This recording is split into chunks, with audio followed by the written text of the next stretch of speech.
Hey guys, it's Wargamer Sean here today, and I'm here to talk to you about the Dark Angels Codex that came out. I apologize this is coming up so late. I had not quite finished everything, and I had done something early on, and I decided to actually re-record it because I've seen some games with it where it's actually better than I thought it was going to be, and actually I think it's one of the strongest codexes right now.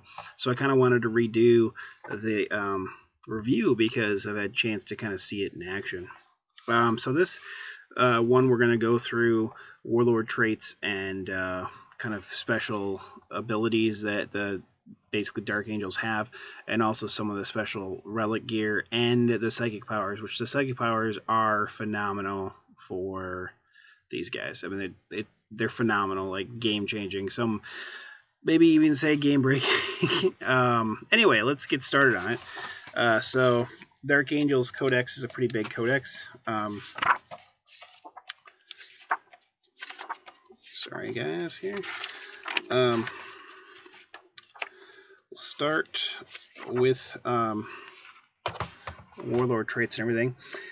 So the Dark Angels, basically there's a couple different special rules. Deathwing, basically a model with a special rule, has a Fearless and Hatred Chaos Space Marine special rule, so only Deathwing has that. Grim Resolve, models with this special rule have the Stubborn special rule, and unless jinking, count their ballistic skill as 2 when they're firing Overwatch. So basically, they get to be, instead of ballistic skill 1, they get to be ballistic skill 2 when shooting Overwatch, except when they're jinking. Ravenwing, a model with this special rule can reroll failed cover saves when it jinks. And we'll see later on that's really good, because a lot of the Ravenwing, like the Black Knights, are skilled riders, so that when they jink, they get a 3-up cover save. And with a Dark Shroud near them, they get shrouded or stealth, and basically they're got a 2-up rerollable save, which is pretty amazing. The Warlord Traits on a D6, 1 is the Hunt. Your Warlord has a Precision Shot special rule. In addition, your Warlord shooting attacks have the Ignores Cover special rule. That's pretty amazing, especially when you got somebody that has a decent weapon like Samael or Azrael potentially. 2, Courage of the First Legion. Your Warlord and all friendly units with Dark Angels faction within 12 inches of them have the Fearless special rule. Pretty good. For the Lion is number 3. Your Warlord and his unit have the Furious Charge special rule. 4, Brilliant Planning. While your Warlord is alive and on the battlefield, you can add 1 or subtract 1 from any reserve rolls. Choose after you roll the dice. It's kind of like an Otark. Your Warlord and his unit add 3 inches to their maximum move distance when they move flat out, turbo boost, run, or make charge moves. So rapid maneuver is pretty dang good, and Samael comes with that, so that's pretty awesome Warlord trait. Getting 3 inches on your turbo boost, but also your charge moves is pretty nice because it kind of helps you get in, especially when you roll crummy on your charge. Hold at all costs. Your Warlord and his unit have the Feel No Pain special rule whilst they're within 3 inches of an objective marker. It's okay. I'll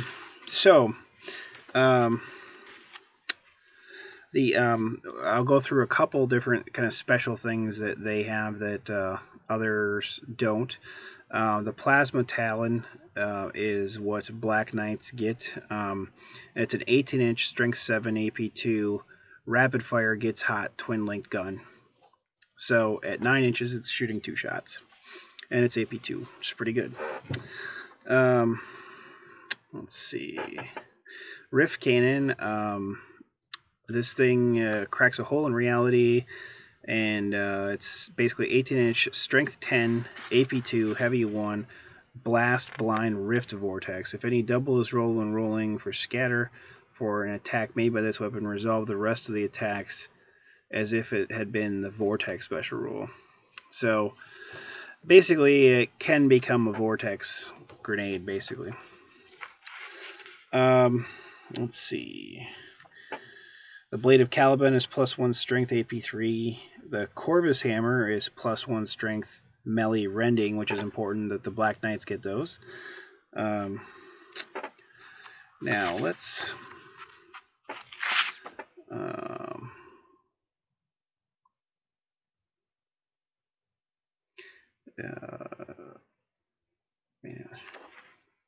right. Let's go through the relics of Caliban. So Foe Smiter is one of them. It's a 24-inch range, strength 4, AP 4, assault 4, mastercrafted shred. So that's pretty good. Me apologize. I'm just going to check to see how much that costs. It's 15 points, so not that bad. It's basically a assault 4 weapon that's AP 4 with shred and mastercraft is pretty good. So you get to reroll 1 to hit, but you also get to reroll to wound on all your wounds. Lion's Roar, 24-inch range, strength 7, AP 2, assault 1, blast, gets hot, mastercrafted, 1 use only. Lion's Roar is 20 points. I don't know if it's really worth it for 1 use only, but potentially. Mace of Redemption is +3 strength, AP 3, melee, Bane of Traitor, blind, concussive. So when the Mace of Redemption is used against a unit of Chaos Space Marines faction, its AP is increased to 1. I guess they need to do more to stop those pesky, really competitive Chaos Space Marines. Anyway, it's funny. They were the Chaos Space Marines were the first 6th edition Codex, and it's kind of sad that now they're getting to a point where they're almost one of the oldest codexes again. Dark Angels were one of the second codex, but obviously they've been replaced.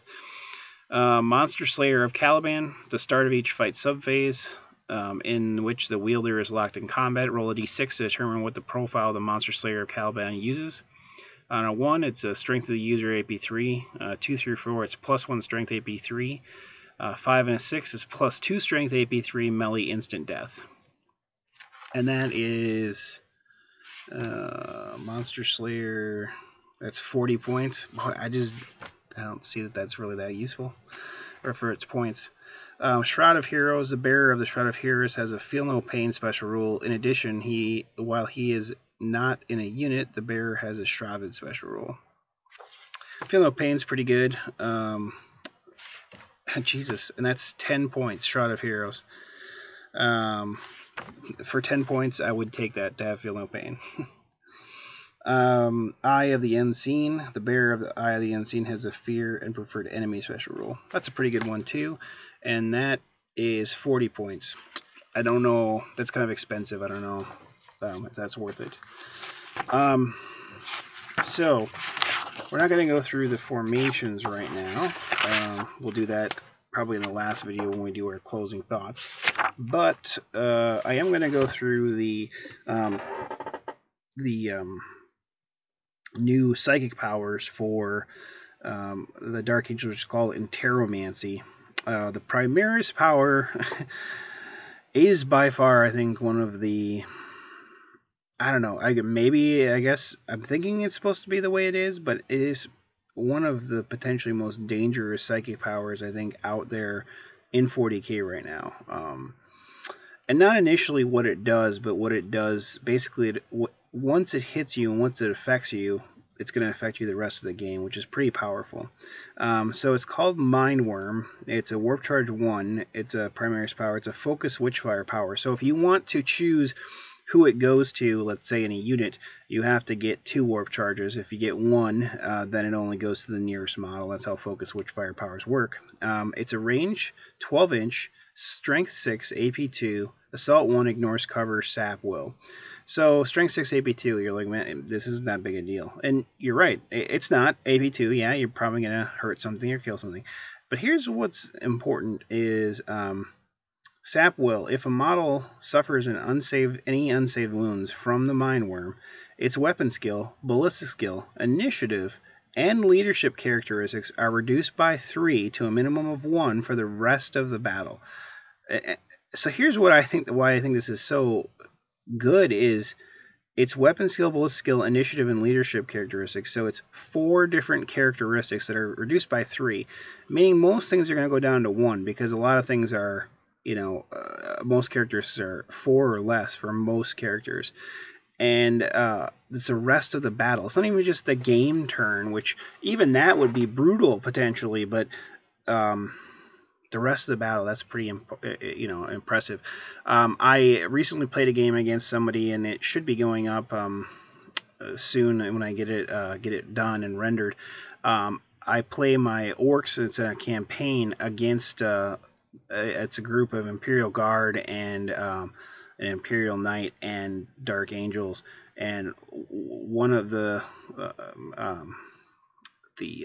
librarians get this power off on my kind of knob bike, my war boss and Big Mac and Pain Boy and a bike squad, and it really screws them up because they lose the battle, and because they're initiative 1, they basically get run down and killed when they really didn't take that many casualties. I think they took a couple wounds.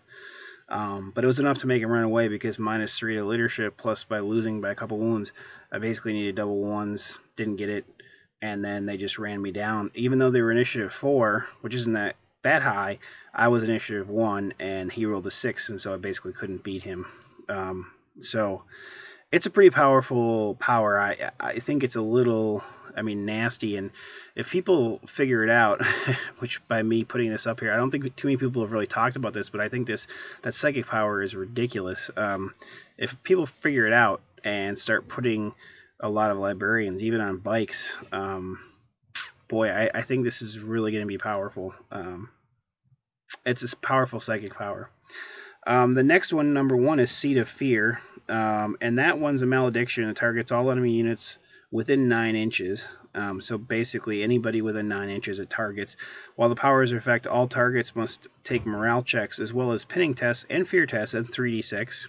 So it's Warp Charge 1. It's pretty good. Righteous Repugnance. This is a blessing that targets a single friendly unit within 24 inches. While this power is in effect, the target unit has Rage special rule. Good again. Aversion. Aversion is a malediction that targets a single enemy unit within 24 inches. While the power is in effect, the target unit can only fire snapshots. Now that's good, and especially think about if you target a group that has like flamer weapons or template weapons, they're basically not shooting. Pretty good. Maelstrom of Misery is a Warp Charge 2. It's a Strength 1, AP 2, Assault 1, Blast, Neural Shock. Hits caused by this power always wound on 4+. This special rule has no effects on vehicles or buildings, so it's basically kind of a poison AP2 weapon. It's decent. Trifenation is a focus witchfire power with a range of 18 inches. The affected model must roll 2d6 plus 2 and subtract their leadership. That model suffers a number of wounds equal to the result. Armor and cover saves cannot be taken against wounds caused by trephination. So it's kind of like a Psychic Shriek. Mind Wipe, it's Warp Charge 3. There's a malediction. This targets a single enemy unit within 24 inches. All models in the target unit have their weapon skill, ballistic skill reduced by 1 until the end of the next turn, at which time they must take another leadership test. If the leadership test is failed, the effects of Mind Wipe last the rest of the game. So that's I don't see. Here's what I don't get. Mind Wipe reduces weapon skill and ballistic skill by 1, and it's the end of the next turn, then the leadership test, and it could affect them the rest of the game. And it's Warp Charge 3. That's 3 Warp Charges for minusing weapon skill with skill by 1 till the end of the next turn. And then the Primarius power, Mind Worm, is Warp Charge 1, and it's the rest of the battle. I don't get it. I don't know. I'm hoping it's a mistake and they're going to fact that it's the rest of the turn or something like that. I don't know. I don't know. I don't get it. Unless they mean when they say the rest of the battle and the rest of them says the rest of the game, maybe what they mean by the battle is the close combat. I don't know. I don't know. I don't know. I think it needs to be fact. Anyway, that's the psychic powers, which are pretty good, I think, for Antiromancy. The next video, we're going to go through the HQs. There's quite a few of them. And then we're going to go through troops and fast attack and elites and heavies. And then we'll go through the formations and the final thoughts. So we'll have a few videos here for the Dark Angels. I apologize for being a little late on them. I kind of decided as I was most of the way through them, as I was kind of playing and, well, seeing them on the field. I haven't played them yet. I do have Dark Angels for an army, but I haven't played them for a long time.